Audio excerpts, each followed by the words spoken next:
All right, welcome to how to build a campfire outside. This one is kind of integral to the whole process because the campfire is where the community really comes together. So looking forward to giving you the how to build a campfire outside. Go. Okay, so key to a good campfire selection site is having the community around it. So in national parks, it's very controlled where you can put your campfire. In provincial parks, there's a little bit more leniency.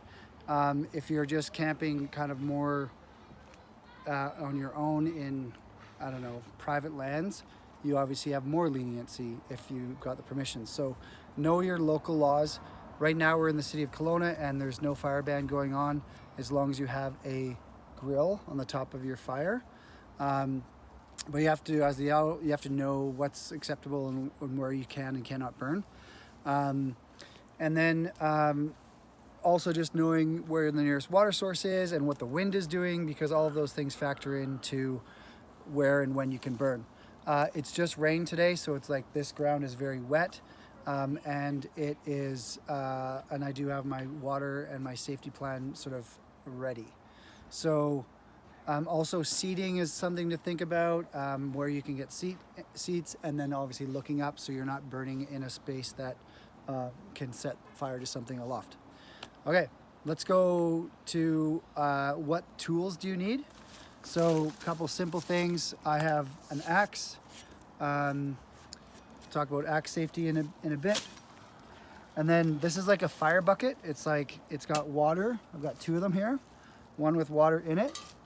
And then I have a bunch of different fire starters, and from like a very cheap and simple and like this is kind of cheating, but different types of fire starters. This is a really cool one. Figure out what lights your fire and then track it down. This is a gift. It's actually lint from the dryer mixed with wax, and then a little bit of sawdust, and then a little pine cone in there. That's an amazing fire starter. We'll use that tonight for you guys. Other fire starter, there's different versions. This is like an eco-friendly, just kerosene soaked. These are all good to have, especially if it's wet. Got these at the dollar store. They're like wax, and they worked okay, but they did work in a pinch. My go-to that I've been using for my whole life, it's really stinky, but it really works, and that's called Zip. Since 1936, like I say, really stinks like some kind of combustible liquid, and it's just soaked, and that stuff works like a charm. I always have that in my backpack if we're going on a wet trip and you need a fire and it's really wet, this is your go-to. All right, so let's talk a little bit about wood. And when you're in the backcountry, you can bring in wood. This is fir, which is a really good burning wood. And I also have cedar. That's fir. Cedar is much drier and it burns really quickly, whereas fir, it's a longer lasting wood. Obviously, if you're middle, like in a car camping situation, you can pack in your own wood. If you're outside, you basically just have to collect wood. And so that's where I go get students. I'm saying, go get as much wood as you can and bring it back, because you want a lot of fuel before you even start prepping. You want to have a ton of fuel. Axe safety. So I use the axe predominantly until I can see a kid that is interested, and then I do like an axe safety, which I'll do with you now. And then once I'm comfortable that they know what they're doing, I enable a kid to do the axe work. I've had no major issues, but my colleague that has done outdoor ed had a kid bring his own axe, super sharp, slipped, was not in the right position. It went right in between his big toe and his other toes, and it was a major like 911 evacuation. So there is horror stories out there of kids using axes. I've grown up with axes and I'm pretty comfortable. My axes are not that sharp, and so I can give axe safety. And then feel pretty confident that kids can use axes. All right, let's talk about the fire triangle, the theory behind fire, because it's useful to know, and it works like for winter camping. You need to know it pretty well. So the three things fire needs to survive or thrive: heat, fuel, and oxygen. Okay, so when you're making a fire in winter camp, it's very different than when you're making a fire at summer camp, because there's a big difference in heat. The fuel source that you use makes a big difference, and then oxygen levels. So those are the three things in the fire triangle, and you need all three to make a healthy fire. Okay, back to axe safety. You always want to pick wood with, like if there's a knot, it's going to be harder to get through that. But right now, this is pretty simple to cut. You want to find a nicer piece like this to make your kindling. And with kindling, it's just hand on the axe like this and tap it down. Okay, this is a more refined skill. Kids may or may not be comfortable with this, but you can see how I just keep the axe right on and I just tap the whole thing. So there's no chopping motion when you're making kindling. When you want to do chopping motion, like once again, knowing that if there's a little bit of a branch there, it's going to be harder to chop. So a proper chopping technique: feet really wide, hands on the axe. They don't have to be way down here. This is actually a fireman's axe, so it's a little bit more dangerous with this on here. But just basically hands right here, and you just straight chop. It's just from here to here. You get a bigger piece of wood, you basically just have to do the same technique, a bit further of a swing. And then when it's halfway in there, you can pry it. So this is really, really dry wood. It's gonna go really fast. You do all your preparations before you even try and start the fire. So I'll cut a bit more wood and then we'll get back to how we build the fire. So sometimes in the backcountry, like Cape Scott, we were in the middle of nowhere. We hiked in 18 kilometers. You don't have the benefit of nice wood. So you just got to get whatever you can. You can have a little saw, or you can literally get creative and break it like this. Once they get a bit thicker, basically you have to step on it like that. So there's multiple ways in the backcountry to get your wood the right size. Okay, let's start building. All right, so in the backcountry, if you don't have one of these fire starters or some of this zip, and you've got this is acting as the tinder, and the tinder is anything that's super dry that acts like when the spark catches it, it will inflame. So you can use natural tinder.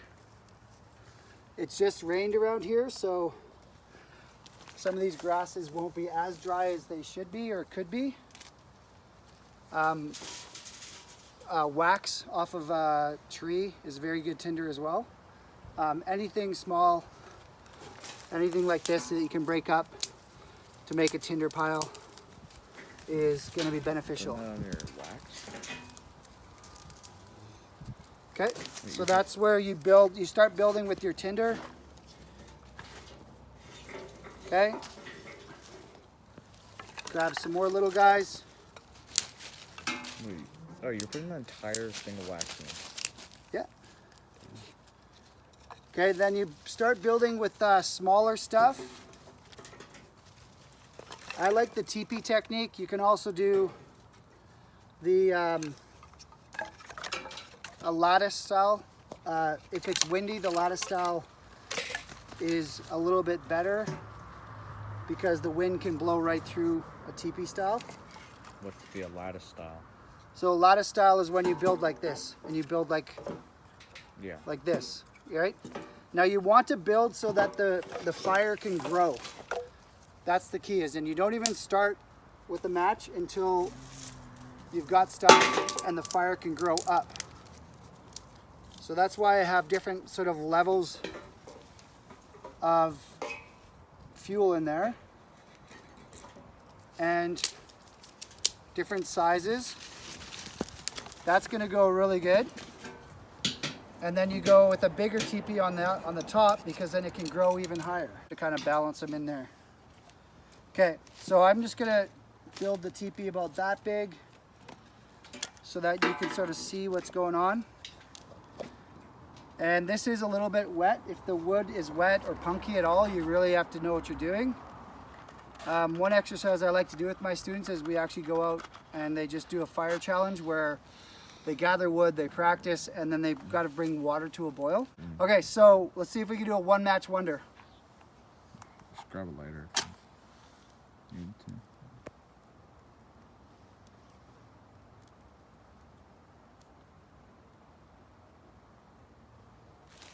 You gotta go in there, get a close up of this.